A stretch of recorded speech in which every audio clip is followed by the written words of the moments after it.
गौतम अडानी, संघर्ष, सफलता और विवादों की कहानी। गौतम अडानी का नाम आज दुनिया के सबसे बड़े उद्योगपतियों में शुमार है। उन्होंने भारत के बुनियादी ढांचे, इंफ्रास्ट्रक्चर, ऊर्जा, बंदरगाह, हवाई अड्डे और कई अन्य क्षेत्रों में अपना साम्राज्य स्थापित किया है। लेकिन उनका सफर आसान नहीं था। एक साधारण परिवार में जन्म लेकर अरबों डॉलर की संपत्ति बनाने तक की उनकी यात्रा संघर्ष, रणनीति, अवसरों को पहचानने और चुनौतियों का सामना करने से भरी रही है। साधारण शुरुआत से असाधारण सपनों तक। गौतम अडानी का जन्म 24 जून 1962 को गुजरात के अहमदाबाद शहर में हुआ था। उनके पिता शांतिलाल अडानी एक छोटे व्यापारी थे और कपड़ों का व्यवसाय चलाते थे। लेकिन गौतम को अपने पारिवारिक व्यवसाय में रुचि नहीं थी। उन्हें बचपन से ही व्यापार और बाजार की दुनिया आकर्षित करती थी। अहमदाबाद के सेठ सीएन विद्यालय से स्कूली शिक्षा पूरी करने के बाद उन्होंने गुजरात विश्वविद्यालय में वाणिज्य, कॉमर्स की पढ़ाई शुरू की। लेकिन उनका मन पढ़ाई में नहीं लगता था, इसलिए उन्होंने कॉलेज छोड़ दिया और खुद का रास्ता बनाने का फैसला किया। सपनों की नगरी मुंबई और व्यापार की शुरुआत। कॉलेज छोड़ने के बाद गौतम अडानी ने मुंबई का रुख किया। उस समय मुंबई भारत की व्यावसायिक राजधानी थी। वहां उन्होंने महिंद्रा ब्रदर्स में एक हीरा छांटने, डायमंड सॉर्टिंग का काम किया। कुछ वर्षों तक उन्होंने इस काम को बारीकी से सीखा, लेकिन वे हमेशा खुद का व्यवसाय करना चाहते थे। इसी बीच 1981 में उनके बड़े भाई मनसुख भाई अडानी ने अहमदाबाद में एक प्लास्टिक फैक्ट्री खरीदी और गौतम को इसे चलाने का प्रस्ताव दिया। उन्होंने इस अवसर को दोनों हाथों से स्वीकार किया और पीवीसी प्लास्टिक ग्रेन्यूल्स के आयात का व्यापार शुरू किया। ये उनके पहले बड़े व्यापारिक कदम में से एक था, जिसने उनकी कारोबारी समझ को और मजबूत किया। अडानी एंटरप्राइजेज की स्थापना और विस्तार। 1988 में गौतम अडानी ने अडानी एंटरप्राइजेज की स्थापना की। शुरू में यह कंपनी कृषि उत्पाद, धातु और वस्त्रों का व्यापार करती थी। लेकिन अडानी सिर्फ छोटे स्तर पर व्यापार नहीं करना चाहते थे। वे अंतर्राष्ट्रीय व्यापार में हाथ आजमाना चाहते थे। 1991 में भारत में आर्थिक उदारीकरण, इकोनॉमिक लिबरलाइजेशन हुआ, जिससे व्यापार और उद्योगों को नई संभावनाएं मिली। गौतम अडानी ने इस मौके को पहचाना और अपने व्यापार का कोयला, तेल, गैस और बुनियादी ढांचे, इंफ्रास्ट्रक्चर जैसे क्षेत्रों में विस्तार किया। बंदरगाहों का साम्राज्य, मुद्रा पोर्ट की सफलता।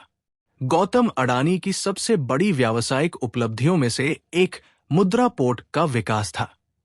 1995 में उन्होंने गुजरात सरकार से मुद्रा बंदरगाह के संचालन का अनुबंध प्राप्त किया। उस समय मुद्रा बंदरगाह एक छोटा सा स्थान था, लेकिन अडानी ने इसे भारत के सबसे बड़े और विश्वस्तरीय व्यावसायिक बंदरगाहों में बदल दिया। उन्होंने बंदरगाह के साथ साथ लॉजिस्टिक्स, रेल कनेक्टिविटी और वेयरहाउसिंग का भी विकास किया, जिससे उनका व्यापार तेजी से बढ़ने लगा। आज Adani ports and special economic zone Bharat का सबसे बड़ा निजी बंदरगाह ऑपरेटर है। ऊर्जा और बिजली क्षेत्र में विस्तार। 2000 के दशक में अडानी समूह ने ऊर्जा क्षेत्र में कदम रखा। उन्होंने 2006 में अडानी पावर की स्थापना की और गुजरात में अपना पहला थर्मल पावर प्लांट स्थापित किया। भारत को बिजली की भारी आवश्यकता थी और अडानी ने इस क्षेत्र में अपार संभावनाएं देखी।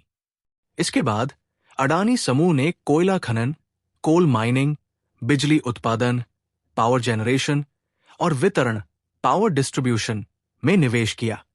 उन्होंने ऑस्ट्रेलिया और इंडोनेशिया में कई कोयला खदानें खरीदी।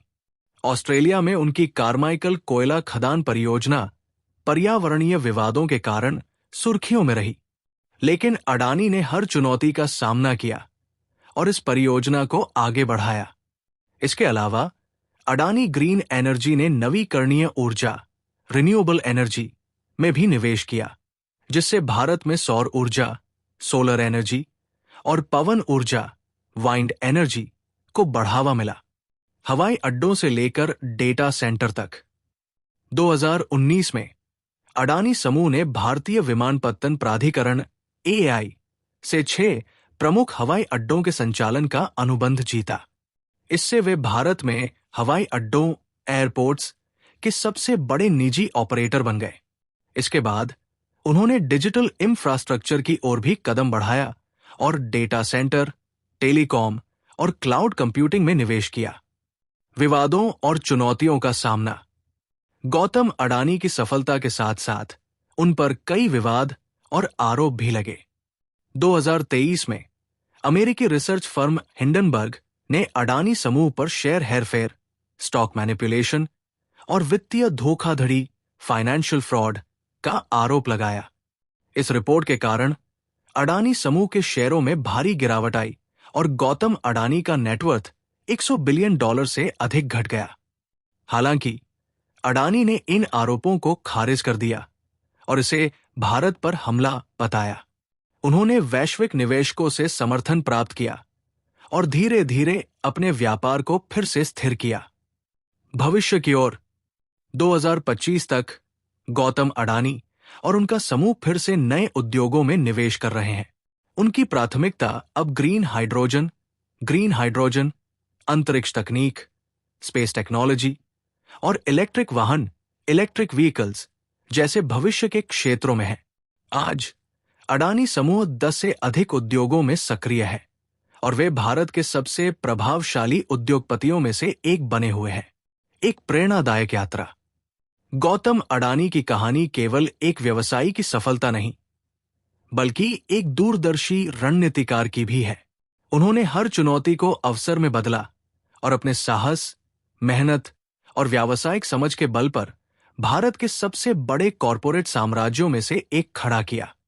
उनकी कहानी हमें सिखाती है कि सपने देखने और उन्हें पूरा करने की हिम्मत रखने वाला व्यक्ति दुनिया को बदल सकता है। गौतम अडानी का नाम आने वाले दशकों तक भारत की आर्थिक प्रगति और वैश्विक व्यापार की कहानी का अभिन्न हिस्सा बना रहेगा। धन्यवाद।